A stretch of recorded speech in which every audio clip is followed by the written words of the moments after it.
But indirectly are directly ఆ పార్టీలో persons గెలుస్తారని కూడా కొంత చెప్తే వాళ్ళు సంతోషపడతారేమో, అలాంటి ప్రయత్నం ఏమైనా వాళ్ళ కోసం చేయాలేమో. అవసరం లేదు. అంటే నేను అనేది ఏంటంటే ఈ సందర్భం అసలు ఇది మనం జనరల్ ప్రిడిక్షన్ కదా, మనం ఎలక్షన్ అయినాక తీసుకుందాం. ఖచ్చితంగా సంచలనాత్మకమైన ఇంటర్వ్యూ ఇస్తా నీకు.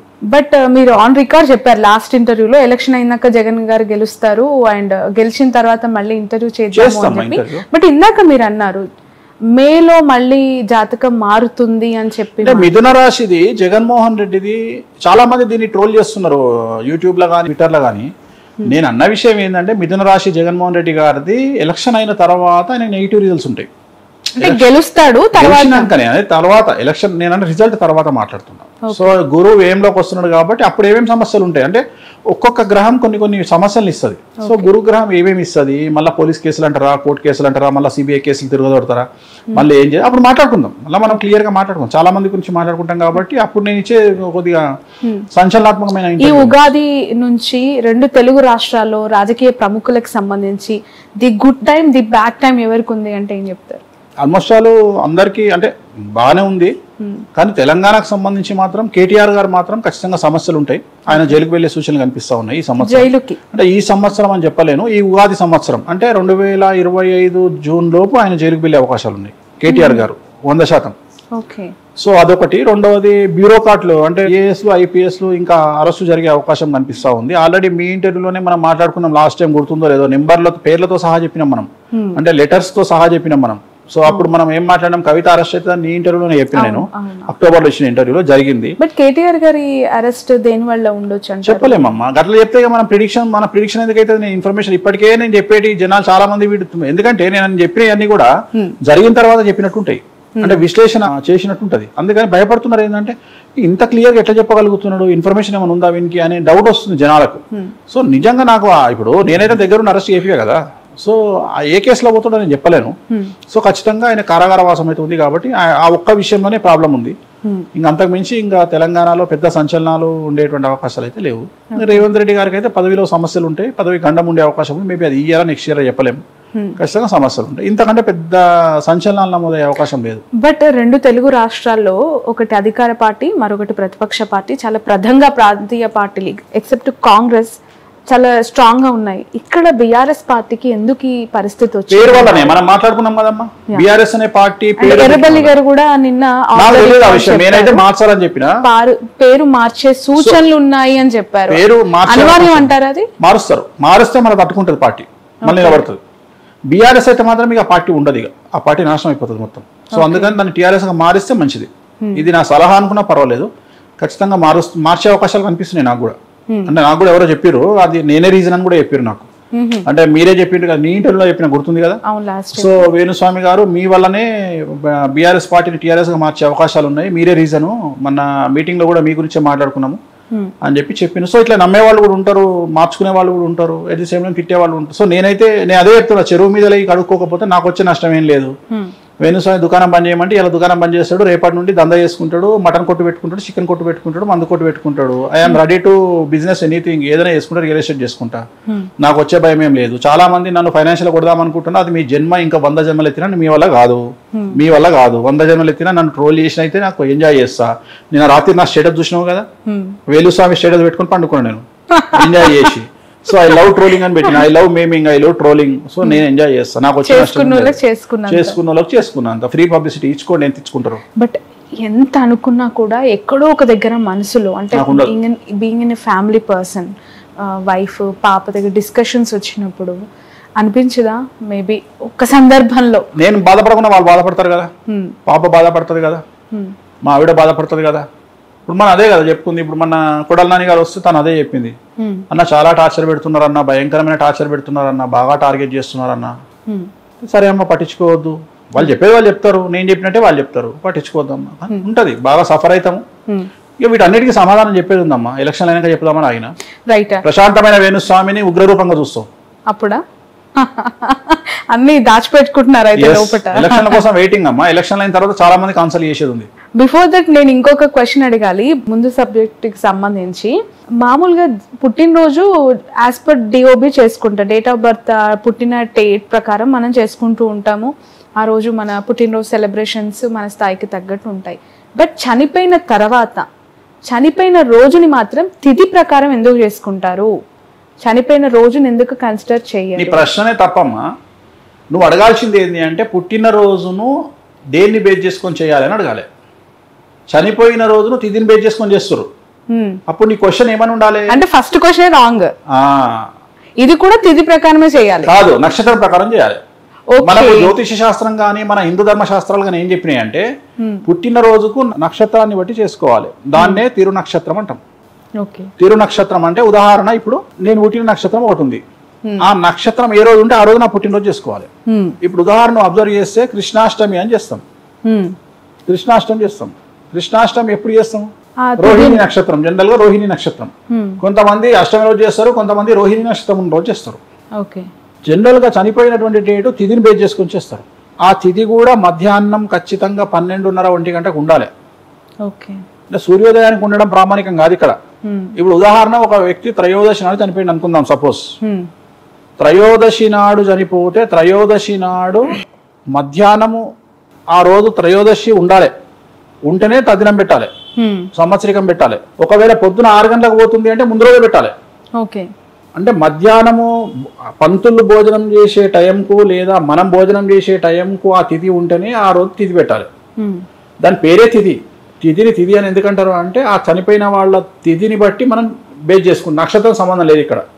కానీ పుట్టినరోజుకు మాత్రం నక్షత్రం చూసుకోవాలి. ఏ నక్షత్రం రోజు అయితే మనం పుట్టినామో ఆ నక్షత్రానికే మనం ఖచ్చితంగా బర్త్డే చేసుకోవాలి. ఇది హిందూ ధర్మశాస్త్రంలో మనకు ఇచ్చినటువంటి శాస్త్ర ప్రామాణికం. కానీ అవన్నీ దొరకాయి కాబట్టి మనం డేట్ ఆఫ్ బర్త్ ప్రకారం చేసుకుంటున్నాం. అంతే, చాలా ఈజీ యాక్సెస్ అన్నట్టు మనకు. కానీ కొంతమంది పండుగల నాడు పుట్టినాడు మాత్రం ఖచ్చితంగా పండుగ నాడే చేసుకో. ఉదాహరణ, వినాయక చవితి నాడు పుట్టిన డేట్ చూసుకోరు. వాళ్ళు వినాయక చవితి రోజే వాళ్ళ బర్త్డే. అట్లా వెరైటీ ఉంటుంది. కొంతమంది పండుగలు తప్పదు కదా ఇక వాళ్ళకి. ఎందుకంటే వినాయక చవితి ముఖ్యమా, వాళ్ళకు డేట్ ముఖ్యమా అంటే వాళ్ళు వినాయక చవితి ముఖ్యం అనుకుంటారు. ఎందుకంటే వాళ్ళ ఫెస్టివల్ ఇంకో ఫెస్టివల్ కలిసి వస్తుంది కాబట్టి, రెండు కలిపి వస్తున్నాయి కాబట్టి అట్లా చేసుకుంటారు. రైట్. గత ఇంటర్వ్యూలో finally to conclude, Pawan Kalyan and TDP party రెండు మాత్రమే అలయన్స్ ఉన్నాయి ఏపీ విషయానికి వస్తే. ఇప్పుడు బీజేపీ కూడా అక్కడ జత కట్టింది. ఏమైనా మార్పులు ఉంటాయా మీరు చెప్పిన గత ప్రిడిక్షన్స్? అంటే ఆ 3 పార్టీలు కలుపుకొని చాలా స్ట్రాంగ్ గా జగన్ గారి పైకి ఇప్పుడు దూసుకొస్తూ ఉన్నాయి. అండ్ మళ్ళీ జగన్ గారు విన్ అవుతారని మీరు చెప్పారు అఫ్ కోర్స్. కానీ రియాలిటీ కొంత టఫ్ గా ఉంది అని సర్వేలు చెప్తూ ఉన్నాయి. గ్రౌండ్ రియాలిటీ వీళ్ళ కూటమికే అవకాశం. అప్పుడు నేను రివ్యూయర్ అయితా, లేకపోతే నేను ఒక పొలిటికల్ అనలిస్ట్ అయితా, నేను జ్యోతిష్కుని ఎందుకు అయితా? నేను నమ్మిన సిద్ధాంతం ప్రకారం నేను పోతా. నాకు రిజల్ట్ నెగిటివ్ రాని పాజిటివ్ రాని నాకు అనవసరం. నేను చెప్పాలనుకున్నది చెప్తా. దానికి కూడా నేను ఫేస్ చేయడానికి సిద్ధంగా ఉంటా. నేను దానికి కూడా సిద్ధంగానే ఉంటా. బట్ నేను రివ్యూలను చూసి, నేను సర్వేలను చూసి నేను మాట్లాడలేదు. నేను ఒక జాతకాన్ని నమ్ముకున్న, జాతకాన్ని బేస్ చేసుకుని చెప్తున్నా అంతే. అది రిజల్ట్ అనేది నేను చెప్పిన జాతకమే బేస్ తప్ప ఈ వచ్చే సర్వేలు కానీ గ్రౌండ్ రియాలిటీ నాకు అనవసరం. జాతకాలే బేస్. సో మర్చిపోరని చెప్పొచ్చు కదా బాబు గారు, అలాగే బాలయ్య గారు, లోకేష్ గారు. ఆంధ్రప్రదేశ్ లో రోజా గారిది టఫ్ ఉంటుంది. ఓకే. అంబటి రాంబాబు గారిది టఫ్ ఉంటుంది. మినిస్టర్ అమర్నాథ్ది టఫ్ ఉంటుంది. సో మూడు వైసీపీ వాళ్ళకు ఎగనెస్ట్ గా చెప్పిన ఎంత ఆనందం. అలాగే కుప్పంలో చంద్రబాబు గారు చాలుగా ఈ 3 మళ్ళీ దీన్ని మిక్సప్ చేయదు. 3 ఆనందంగా కూడా ఎంజాయ్ చేస్తాం. అంటే వైసీపీ వాళ్ళ గురించి చెప్పారు కదా, వైసీపీ అంటున్న వైనాట్ కుప్పం గురించి ఒకసారి అదే చెప్తున్నా. ఈ 3 అయితే కన్ఫర్మ్. ఈ 3 టగ్ ఆఫర్ ఉంటాయి. ఆ ముగ్గురులో ఎవరైనా గెలిస్తే నేను టగ్ ఆఫర్ ఉంటాయి. ఇప్పుడు టైట్ అని చెప్తున్నా కానీ ఓడిపోతారని చెప్తలేను కదమ్మా. ఓకే, నేను టైట్ అని చెప్తున్నా. నేను ఓడిపోతారు అని చెప్పట్లేదు. ఇక్కడ అండర్లైన్ చేసుకోవాలి. టైట్ అని చెప్తున్నా. ఎట్లయితే అందరు అదే చెప్తున్నారో నేను కూడా అదే చెప్తున్నా. ఇప్పుడు ఆంధ్రప్రదేశ్లో ఒక 79 సీట్లు వన్ సైడ్ ఉంటాయి. 79 అంటే ఇంచుమించు 80 సీట్లు అనుకో. 80 సీట్లు వన్ సైడ్ ఉంటాయి. 80 పోతే ఇంకా ఇంచుమించు 95 సీట్లలో ఒక 35 సీట్స్ టఫ్ ఉంటాయి. మిగిలిన ఇంకో పార్టీకి ఉంటాయి. Okay, right. One more question. నెల్లూరుకి సంబంధించి చాలా మంది రెడ్డి కమ్యూనిటీ లీడర్స్ టీడీపీలోకి వచ్చారు కదా, బట్ ఇప్పుడు అక్కడ విజయసాయి రెడ్డి గారు బరిలో నిల్చున్నారు ఎంపీ క్యాండిడేట్ గా. ఎలా అనిపిస్తుంది? నిన్న జగన్మోహన్ రెడ్డి గారు చాలా ప్రత్యేకంగా అక్కడ ఒక డే అంతా కేటాయించారు. డే లాంగ్ అక్కడే ఉండి ఆ లీడర్స్ తో ఎమర్జ్ అయ్యి మీటింగ్స్ కూడా కండక్ట్ చేశారు. ఆ జిల్లా ప్రభావం విజయసాయి రెడ్డి గారి ఒక 10% ఎడ్జ్ ఉంటుంది విజయసాయి రెడ్డి గారికి. ఓకే, వేమిరెడ్డి ప్రభాకర్ రెడ్డి గారి మీద కంపేర్ చేస్తే ఆయన అనుకుంటా కదా. అవును, వేమిరెడ్డి గారు ఆయన రీసెంట్ గా వైసీపీ నుంచి జాతకాన్ని బట్టి మాట్లాడుతున్నా, అందుకనే పేరు మాట్లాడినా. ఆయన జాతకం తెలుసు కాబట్టి, 2 జాతకాలు తెలుసు కాబట్టి ఒక 10% ఎడ్జ్ ఉంటుంది విజయసాయి రెడ్డికి ఎడ్జ్ ఉంటుంది. మిమ్మల్ని ఒక క్వశ్చన్ అడగాలి, అంటే మీ అభిప్రాయం ఏంటి అనేది. చాలా మంది చాలా సంవత్సరాలుగా మన సంప్రదాయాల్ని లేదంటే మన కట్టుబాట్లు అవ్వచ్చు, మన సనాతన ధర్మం గురించి భక్తి ప్రవచనాలు ఇస్తూ ఉంటారు. అందులో చాగంటి వాళ్ళు, గరికపాటి వాళ్ళు ప్రతిరోజు డే లాంగ్ ప్రవచనాలు చూస్తూ ఉన్నాం. ఇన్స్టాగ్రామ్లో ఎంతో మంచి విషయాలు వాళ్ళు చెప్తూ ఉంటారు కదా. మీరు ఎప్పుడైనా ప్రవచనాలు చెప్పే అవకాశం ఉందా ఇన్ ఫ్యూచర్? ఆలోచన ఉందా? వాళ్ళ ప్రవచనాలు విన్నప్పుడు మీకు ఏమనిపిస్తుంది? మీ అభిప్రాయం ఏంటి? ప్రవచనాలు చెప్పాలి అంటే first we are eligible for that అనేది చూసుకోవాలి. ఇప్పుడు నా దృష్టిలో ప్రవచనాలు చెప్పడానికి అర్హత ఉన్నటువంటి వ్యక్తి చాగంటి కోటేశ్వరరావు గారు. అంటే ఆయన చెప్పింది ఫాలో అవుతారు. ఇక మిగతా వాళ్ళ గురించి నేను మాట్లాడా. అంటే నేను ఏమంటా అంటే, ఇప్పుడు ఉదాహరణ, మన సంస్కృతి సంప్రదాయాలు, మన చరిత్ర మనకి ఏం చెప్తుంది అంటే, సప్త సముద్రాలు దాటి వేరే దేశానికి పోవద్దు అని చెప్తుంది. సన్యాసులైనా సరే, పంతులైనా సరే, పంతులు కూడా. అంటే పంతులు అంటే ఉదాహరణ, ఇప్పుడు పూజారులు ఉన్నారు. పూజారులు సప్త సముద్రాలు దాటి అమెరికా పోవడానికి అర్హత లేదు. ఎందుకంటే అమెరికా పోతే మన సాంప్రదాయం ప్రకారం మనము సంకల్పం ప్రతిరోజు మనం సంధ్య వార్చుకోవాలి. సంధ్యావందనం చేసుకునేటప్పుడు సంకల్పం ఉంటుంది. కృష్ణ గోదావరియోర్ మధ్యప్రదేశే అంటాం మనం. ఇప్పుడు మనం కూర్చున్నది కృష్ణ గోదావరి మధ్యప్రదేశ్లో కూర్చున్నాం, అవునా? ఇప్పుడు ఇట్లా కూర్చుంటే ఇటు సైడ్ మనకు గోదావరి ఉంది, ఇటు సైడ్ కృష్ణ ఉంది. అంటే మనకు జడ్చర్ల కృష్ణా నది ఉంది, ఆదిలాబాద్లో గోదావరి ఉంది, మధ్యలో మనం ఉన్నాం. అందుకనే మనం సంధ్య వార్చుకునేటప్పుడు ఏం చెప్తున్నాం? మనం పెళ్లి కార్యక్రమం జరిగినా, ఉపనయనం జరిగినా, ఏది జరిగినా ఏం చెప్తున్నాం? కృష్ణ గోదావరియోర్ మధ్యప్రదేశే శ్రీశైలస్య ఆగ్నేయ దిగ్భాగే అని సంకల్పం చెప్పుకుంటున్నాం. అమెరికాకు పోతే ఏమని చెప్తావు? నార్త్ కేరళీనా దిగ్భాగే ఆస్టిన్ గ్రహమే ఏం చెప్తావు?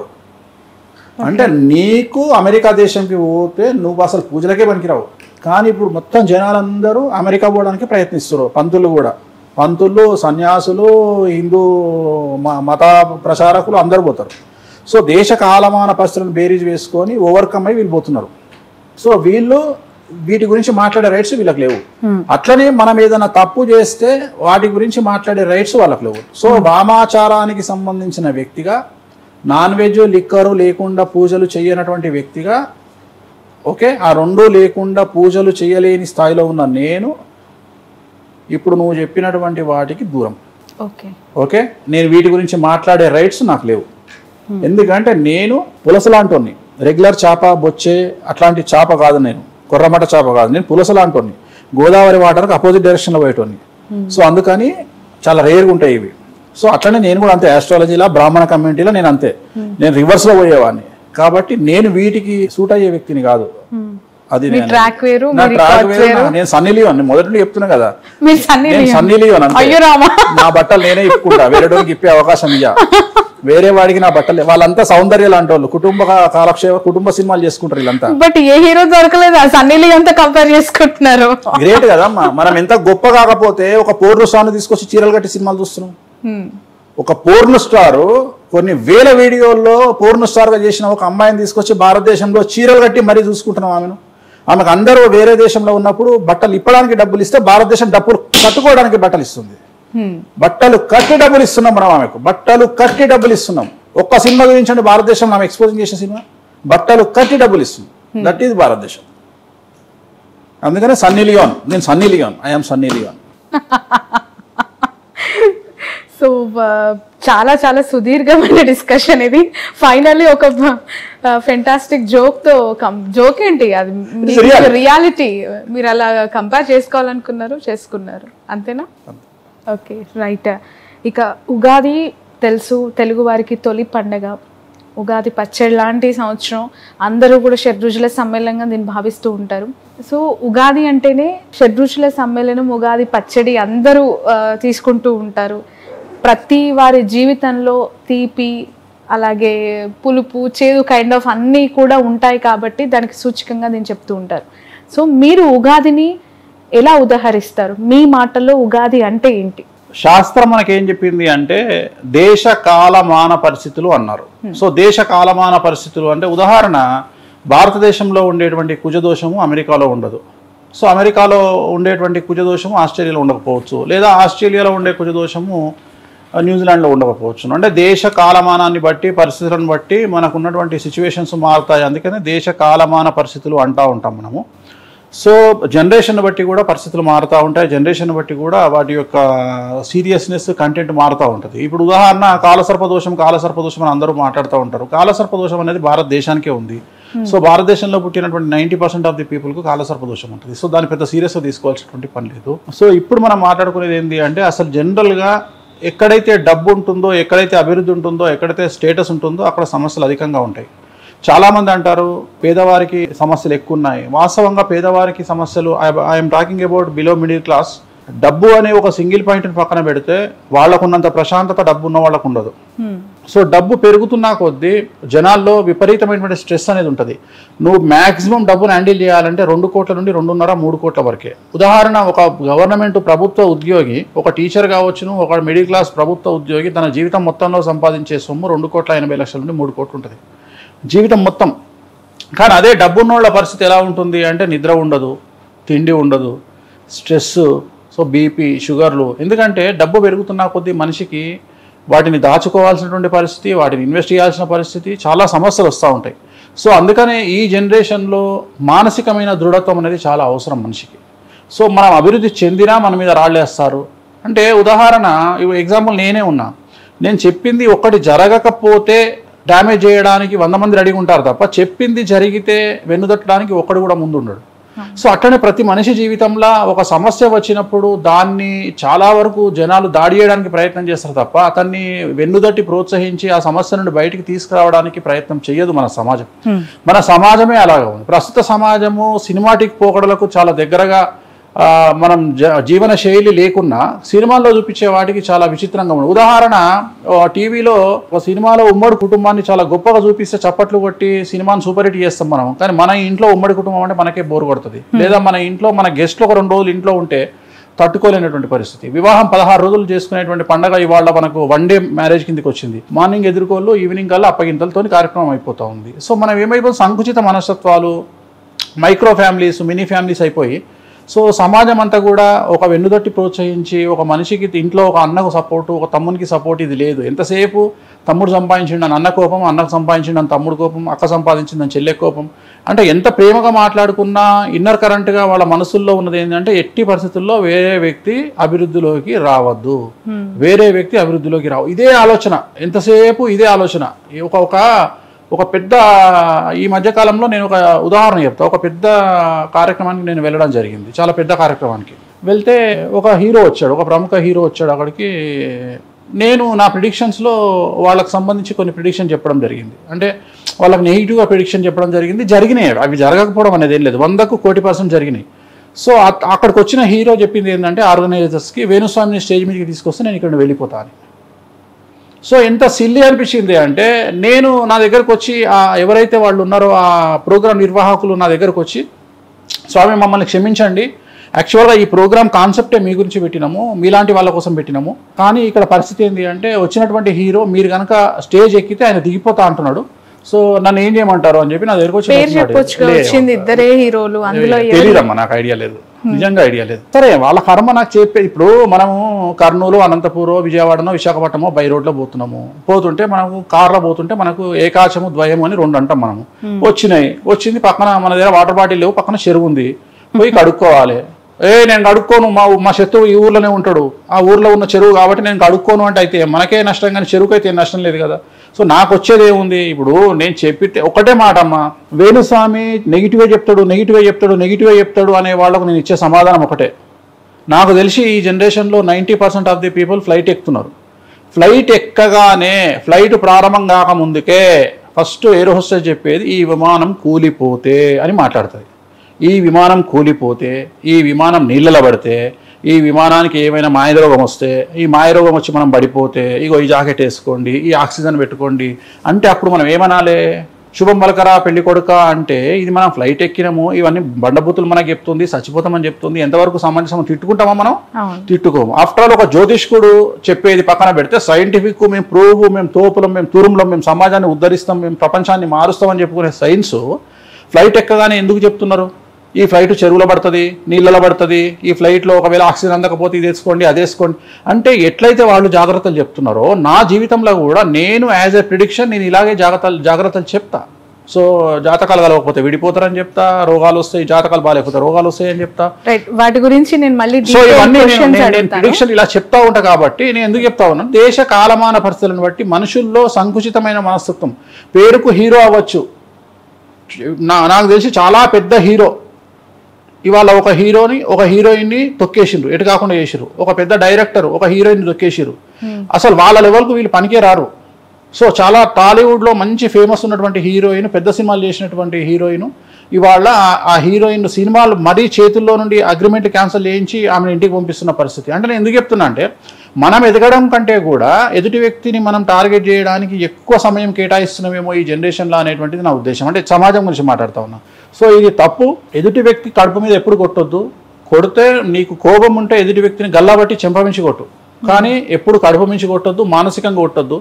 వాళ్ళు ఎంత పెద్ద వాళ్ళైనా తిరిగి మళ్ళీ దాన్ని ఫేస్ చేయాల్సి వస్తుంది. అంటే ఒక వ్యక్తి కడుపు మీద కానీ మనసు మీద కానీ మనం కొట్టినట్లయితే ఖచ్చితంగా తిరిగి మళ్ళీ మనకు బూమరాంగ్ అయి మళ్ళీ మనల్ని కొడుతుంది. అందుకని ఆ రెండు ప్లేస్లో కొట్టకండి, మనసు మీద కొట్టకండి ప్లస్ పొట్ట మీద కొట్టకండి. మీరు ఎక్కడ కొట్టినా పర్వాలేదు, చెంప మీద కొట్టండి పిలిచి, మీకు కోపం ఉంటే ఈపులో కొట్టండి. కానీ ఈ రెండు ప్లేస్లో కొట్టడం వల్ల ఖచ్చితంగా బూమరాంగ్ అయ్యి జీవితంలో మళ్ళీ మిమ్మల్నే అది ఖచ్చితంగా వెతుక్కుంటూ కర్మ ఫలితం అనేది అనుభవించక తప్పదు. ఎవరైనా సరే గుర్తుంచుకోండి. రైట్. అయితే మొదటగా మిమ్మల్ని నేను ఈరోజు ఈ ఇంటర్వ్యూ స్టార్ట్ చేయగానే అడగాలనుకుంది ఏంటంటే, ఇప్పుడు ఆపరేషన్ లేకుండానే మోకాళ్లకు ప్లాస్మా ట్రీట్మెంట్, మీ ఆర్థోపెటిక్ సమస్యలన్నిటికీ రోబోటిక్ టెక్నాలజీ ద్వారా తక్కువ ఖర్చుతో శాశ్వత పరిష్కారం, ఫ్రీ కన్సల్టేషన్, ప్రతి ట్రీట్మెంట్ పై 20% డిస్కౌంట్. ఈ ఆఫర్ కొద్ది రోజులు మాత్రమే, త్వరపడండి. V9 hospitals 9281465842.